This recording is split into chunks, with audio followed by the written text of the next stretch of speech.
Muito boa noite, estamos começando mais um programa de direção espiritual. Obrigado pela oportunidade de entrar na sua casa, de entrar na sua vida, de falar com você, de falar com sua família. Nós acreditamos que o lugar da conversão é o nosso coração. Talvez desde criança a gente tenha escutado falar isso, que o nosso coração precisa ser transformado, não é assim? Que o nosso coração precisa ser renovado, convertido. Mesmo que tudo, a gente sabe, que tudo o que acontece na nossa vida é ordenado pelo cérebro, o coração sempre teve uma linguagem simbólica muito forte de ser ele o centro de tudo aquilo que a gente é. Se você quer falar com profundidade de si mesmo, você usa seu coração. Quando você usa a expressão de que o outro machucou seu coração, ou quando você quer realçar o valor que o outro tem na sua vida, você diz que ele mora no seu coração, não é assim? O coração é um território de alto valor simbólico na nossa vida. E é por isso que a gente sempre diz que a entrada de Deus na nossa vida é pelo coração, pelo centro, por tudo aquilo que a gente é. Deus não entra pelas portas secundárias, Ele prefere a entrada principal, é o nosso coração. Nós temos 1000 formas de ver e compreender a Deus, mas quando nós compreendemos de coração, é porque algo muito profundo aconteceu com a gente. Eu me lembro quando eu era menino, nas primeiras aulas que a gente tinha, a professora nos dava algumas lições e dizia pra gente: isso você tem que saber de cor, não é assim? O saber de cor é como se a gente tivesse tido a experiência mais profunda que o conhecimento pode nos proporcionar. Eu já sei de cor, isto é, já está internalizado em mim. Já não pode ser retirado de mim, porque foi assimilado pelo coração. O amor talvez seja isso, né? A oportunidade que a gente tem de assimilar o outro, de sabê-lo de cor. Da mesma forma como uma mãe olha o tempo todo para o filho que trouxe ao mundo, a gente sabe que nas primeiras semanas, a mãe não consegue olhar para outra coisa senão para o recém-nascido que ela tem nos braços. Um exercício de amor, como se quisesse saber todas aquelas feições de cor. Como se quisesse decorar aquele rosto para nunca mais esquecê-lo. Como uma fotografia não pode registrar com tanta profundidade o que o olhar de uma mãe pode. Aliás, eu acho fantástico isso. A mãe é a mulher que primeiro nos viu na vida. A mãe é a primeira mulher que nos olhou com calma, com demoras. É aquela mulher que demorou o seu olhar em nós para nos saber de cor. E por isso que Jesus fala o tempo todo da linguagem do coração. E o Evangelho de João, que é o Evangelho do coração, é o Evangelho do afeto, daquele apóstolo que fez uma experiência muito profunda de Jesus, é o Evangelho do coração. As narrativas de João são sempre muito profundas. Estão todas elas na perspectiva de mostrar um Cristo profundo, um Cristo que não se prende nas aparências, mas um Cristo que enxerga o coração. Sabe, minha gente, para mim é um exercício diário que eu preciso fazer como cristão. Eu não posso permitir que no meu coração se alojem linguagens e vozes que sejam contrárias às vozes de Jesus em mim. Esse é um exercício de conversão. Para mim, como cristão, a minha identidade cristã carece de ser reforçada por vozes que me recordam quem eu sou. Eu gosto muito dessa música que eu acabei de cantar. É uma parceria minha com meu querido amigo Robson, que morreu em 2006 e que me deixou preciosas lições. Um menino que vivia o tempo todo com o coração inteiro. Nessa música ele fala justamente disso. Eu apenas completei alguns trechos da letra. Fiz a segunda estrofe e completei alguns trechos do refrão. Quando nós falamos ali de que nessa voz íntima Deus precisa falar com clareza. O coração é um lugar onde Deus precisa não ter nenhum obstáculo para nos falar com clareza. Porque nós colocamos esses obstáculos. O nosso pecado, muitas vezes, ele nos proporciona colocar obstáculos dentro de nós que depois vão criar uma inimizade entre aquilo que é bom para nós mesmos. É impressionante isso. Como às vezes nós encontramos pessoas que estão sendo inimigas de si mesmas. Porque isso é possível. Basta você não filtrar as vozes que falam ao seu coração. A gente usa muito essa expressão, né? Esse texto falou ao meu coração. Este livro falou ao meu coração. Aquela imagem falou ao meu coração. Isso é, ela teve um poder afetivo sobre mim. Ela teve uma autoridade sobre mim. Às vezes a gente fica chateado com alguma coisa que o outro nos diz, e essa chateação vai demorar muito à medida em que o outro for importante para nós. Já observou isso? Que às vezes você recebeu ali uma mágoa, uma palavra que foi difícil para você digerir, uma calúnia que alguém lhe fez. O tempo apaga isso. Daqui a pouco o outro vem lhe pedir perdão, você nem lembra mais por quê que ela ficou ou que você ficou chateado com ela. É porque na verdade o vínculo não era tão estreito.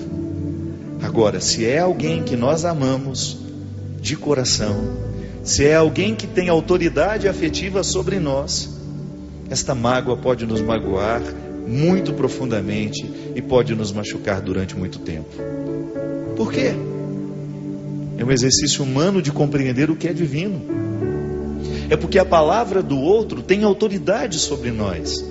Por isso que eu sempre digo que uma mãe, quando coloca um filho no mundo, um pai, quando coloca um filho no mundo, precisa ter muito cuidado com o que vai dizer a esse filho, porque a palavra dele vai ter autoridade sobre o filho.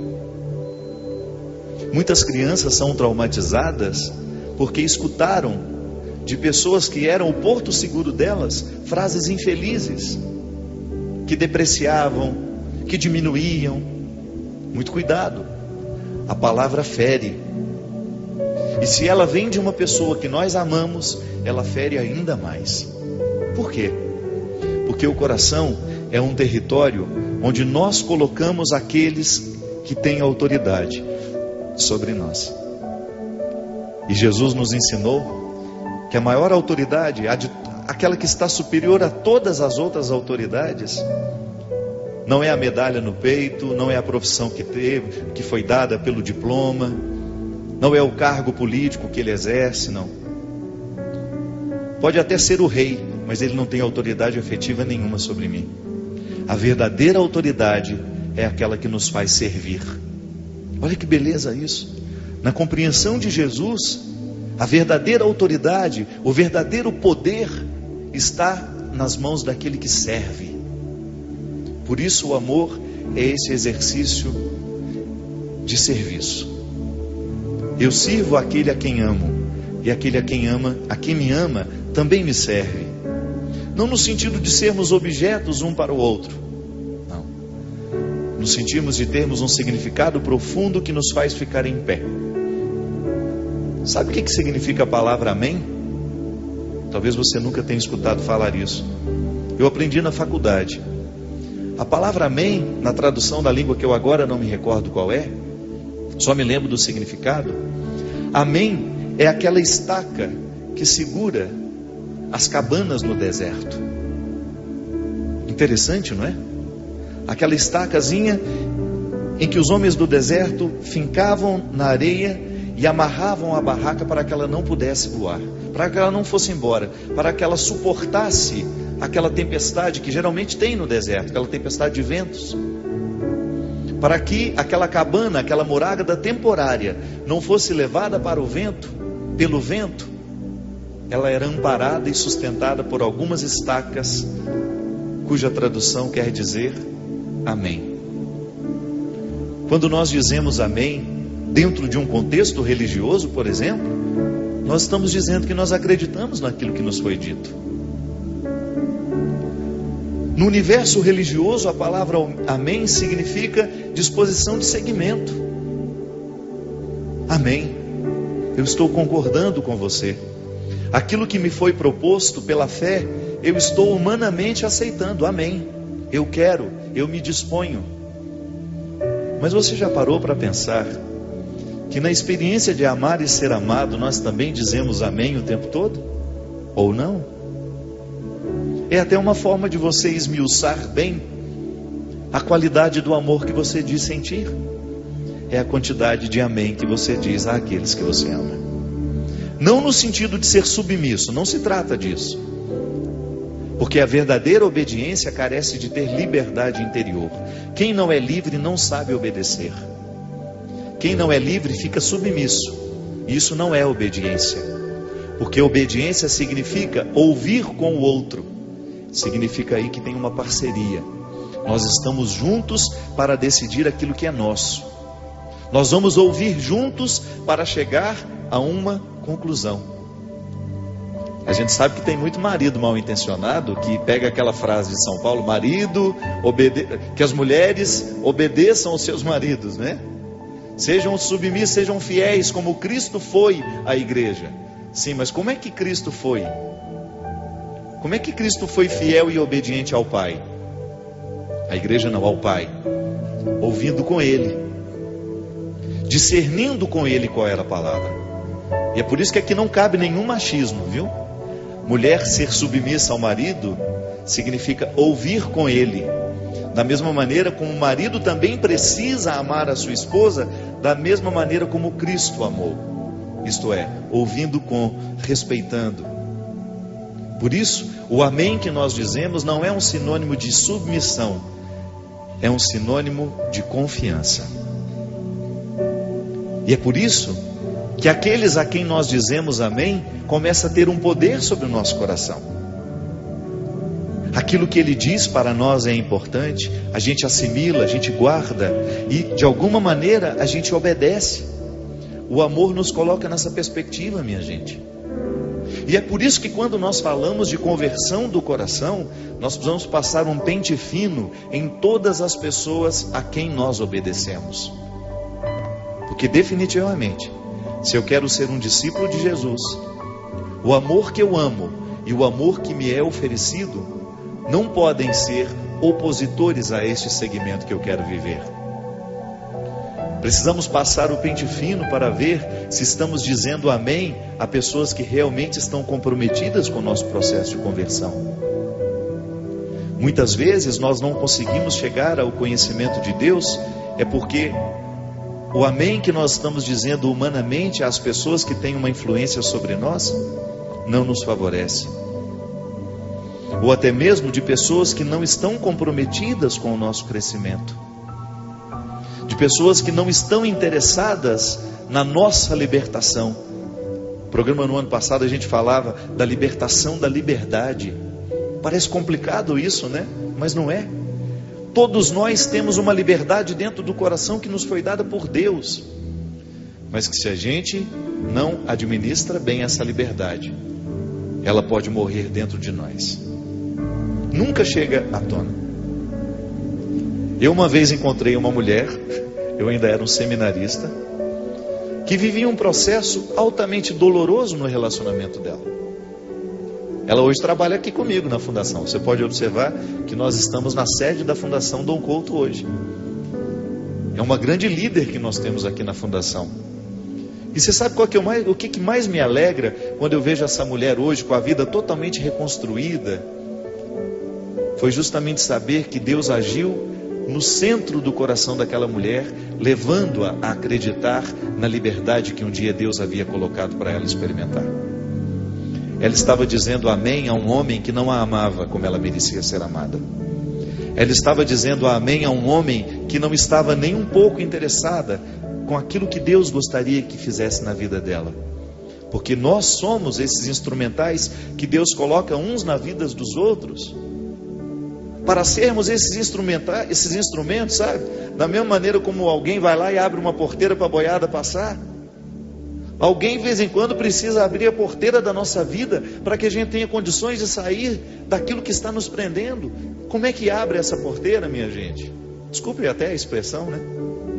Abre a porteira como? Através de uma palavra, através de um conselho bendito, ou até mesmo de um abrir de olhos que nos faz enxergar as coisas de um jeito novo.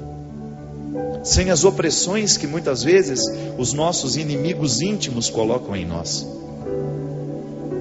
São Paulo tem uma passagem interessantíssima em que ele fala desse inimigo íntimo como um espinho na carne. É claro que ele está falando da fraqueza dele. O anjo de Satanás que grita dia e noite, ele diz: em mim há para que meu espírito não se enchesse de vaidade, foi-me colocado um espinho na carne, um anjo de Satanás que grita dia e noite dentro de mim. O que é esse espinho? A fraqueza humana. E quais são as pessoas na nossa vida que acentuam ainda mais as nossas fraquezas? É disso que nós estamos falando. É impressionante como existem pessoas com o dom de fortalecer aquilo que é fraco em nós, sabe? De nos tornar piores ainda do que somos. E aí entra a conversão do coração, minha gente.